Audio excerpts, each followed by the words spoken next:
Wesh, bien ou quoi? Ah putain, je me suis pris un poil dans l'œil. Wouh! Hey, what's up? C'est Riglo pour une vidéo. J'espère que vous allez bien, les petits potes. Aujourd'hui, on se retrouve pour une nouvelle vidéo. Aujourd'hui, on va parler d'une histoire. Ça fait extrêmement longtemps que vous me le demandez sur Instagram. Je vous avais dit que ça allait arriver et ça arrive aujourd'hui. Franchement, vous m'avez cassé la tête avec ça. Parle-en, on parle du mec avec les cheveux roses qui a fini en prison et qui a tourné sur TikTok. Comme vous l'aurez compris, aujourd'hui je vais vous parler d'un criminel qui a à peu près le même âge que nous et de son pote qui ont fait un massacre dans leur école en fait. Vous l'aurez compris, aujourd'hui je vais vous parler de Davon Erickson et de Alec qui sont deux ados qui ont fait un massacre dans une école aux États-Unis et tout ça a été partagé sur TikTok. Est-ce que vous êtes prêts? Alors on est parti pour une nouvelle vidéo.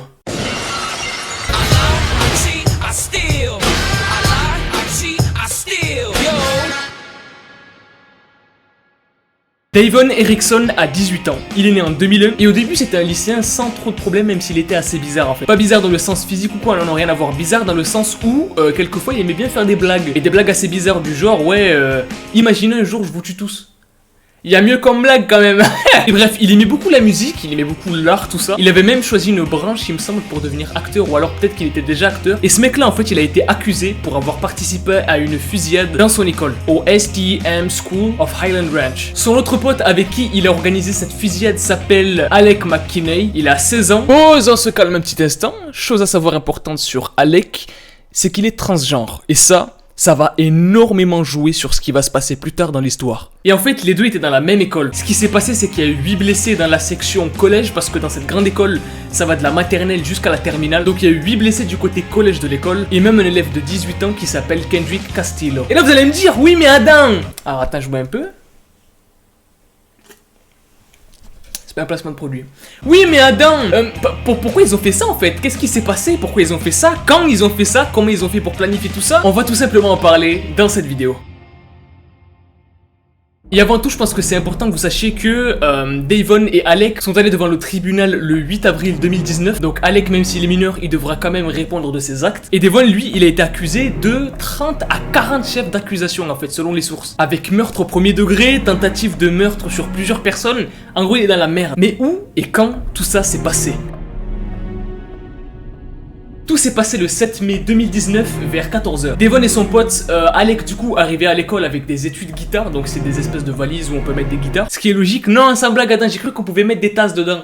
Tu peux aussi, il y a de la place. Mais bref, les deux sont arrivés avec des étuis de guitare avec des armes à l'intérieur. Et chose importante à préciser, apparemment ils seraient drogués avec de la cocaïne juste avant de faire ce qu'ils ont fait. Et visiblement en fait d'après les multiples témoignages, où je crois que c'était un mec de la police directement qui nous a donné cette information. Il n'y avait pas de policier à cette période-là de la journée. Il n'y avait pas de policier à l'école en fait. Il devait simplement y avoir peut-être un garde, un agent de sécurité, mais ça on va revenir après. 7 mai 2019, vers 14h, ils entrent dans l'école avec des armes sur eux.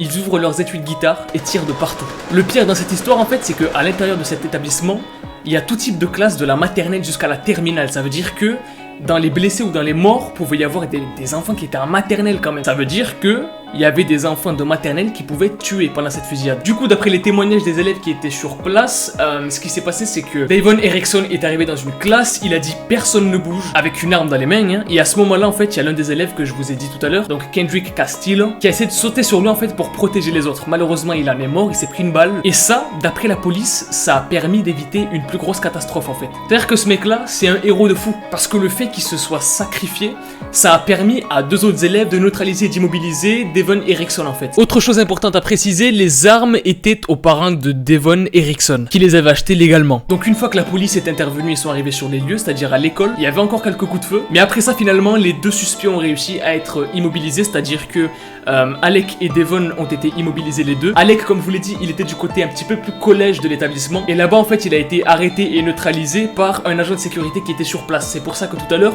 je vous avais dit, agent de sécurité, on va revenir sur ça. Ces deux élèves à eux seuls ont créé une fusillade de fou en fait dans l'école qui aurait pu tuer vraiment beaucoup plus de personnes. Et en fait l'une des raisons qui aurait pu expliquer cette fusillade, du coup que les deux aient créé cette fusillade et aient voulu tuer des gens en fait, c'est qu'ils auraient fait ça en fait parce qu'ils étaient harcelés et que l'un d'entre eux était harcelé par rapport à son orientation sexuelle je crois. C'est-à-dire qu'en gros il se considérait comme une fille et un mec en même temps. De ce côté là c'est assez flou. Mais suite à ça en fait il aurait pété un plomb et ils auraient planifié à deux cette fusillade en fait. Alec McKinney il pouvait pas avoir de peine de mort vu qu'il était mineur, il me semble que c'est un truc comme ça. Il doit y avoir un truc ou une loi qui fait que dans l'état où ils étaient, peut-être on pouvait pas juger à mort un mineur. Et comme on l'a vu dans d'autres vidéos, il y a d'autres états par contre qui eux n'hésitent pas à juger des mineurs comme des majeurs en fait. Mais bref, après tout ça, Alec il a quand même beaucoup regretté ce qu'il a fait. Il a dit que pour lui c'était devenu insupportable en fait en fait qu'il entendait comme les voix des personnes en fait qui criaient quand il y avait eu la fusillade. Et le truc qui est vraiment chaud en fait, c'est que là-bas il y avait le père de Kendrick Castillo, donc le petit qui est mort. Enfin, le petit il avait 18 ans mais vous avez compris. Il était là quand Alec a parlé et qui disait qu'il regrettait ses gestes, etc., etc. Et le père il était pas bien en fait, ce qui est totalement normal, tu vois. Je veux dire, le mec a tué son fils et en plus il dit que c'est insupportable pour lui, etc., etc. Du coup le père de Kendrick Castillo il a dit qu'il arrêterait pas, qu'il allait se battre en fait pour que justice soit faite. Genre sur place il était là, il était énervé à moi, vous avez tué mon fils. Enfin,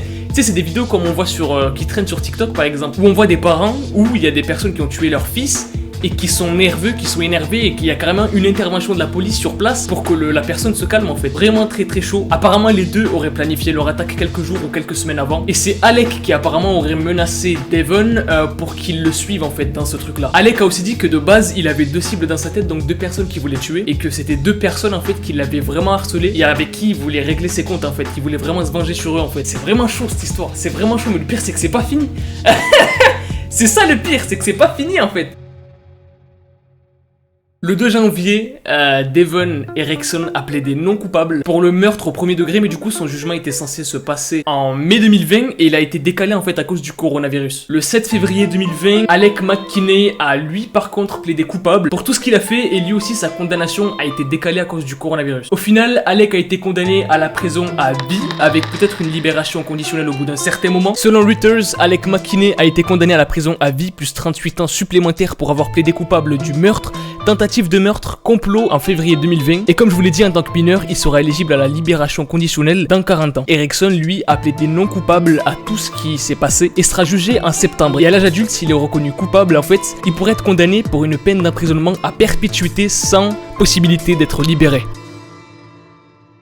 Le truc qui est assez flou dans cette histoire encore une fois et qui du coup fait que ça va mal se passer peut-être pour Devon s'il dit des bêtises, c'est que lui dit qu'il était sous l'emprise un petit peu d'Alec, que lui il avait un petit peu plus un rôle passif pendant cette attaque, qu'en gros il était pas là pour tirer sur des gens, sauf que c'est totalement faux d'après des témoins qui étaient sur place en fait. D'autant plus que les témoins qui disent que c'est faux, bah c'est les deux mecs qui l'ont neutralisé en fait. Parce que le truc c'est que du coup Devon Erickson aurait plaidé non coupable pour ces raisons-là, pour le fait qu'il ait joué un rôle un petit peu plus passif. Sauf que d'après les deux personnes qui l'ont neutralisé, il n'était pas passif du tout en fait. Au contraire, il était même très violent. Donc ça sent un peu la merde pour Devon Erickson. Franchement, pour vous dire à quel point cette histoire elle est partie en couille, il y a même Donald Trump qui en a parlé. Il y a Donald Trump qui en a parlé sur Twitter à l'époque et qui remerciait en fait les forces de l'ordre d'avoir été là en fait. Parce que même si les deux étaient neutralisés, ça aurait pu être pire en fait. Et le truc, c'est que TikTok s'est emparé de cette condamnation. En fait, il a commencé à y avoir beaucoup d'édits sur TikTok sur ces deux personnes, plus particulièrement sur Devon Erickson, parce qu'il a un style un petit peu atypique avec les cheveux roses, etc., etc.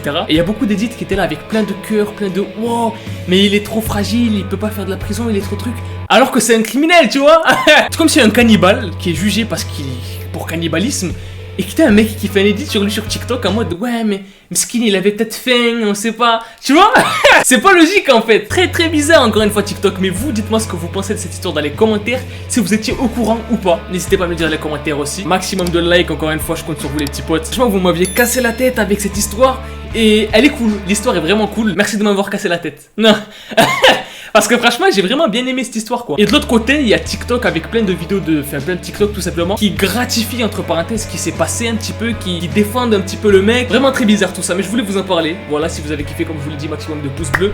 Abonnez-vous à la chaîne si vous êtes nouveau et que vous kiffez le délire de la chaîne. Moi je vous dis à la prochaine. Peace out. Et kiffez la vie.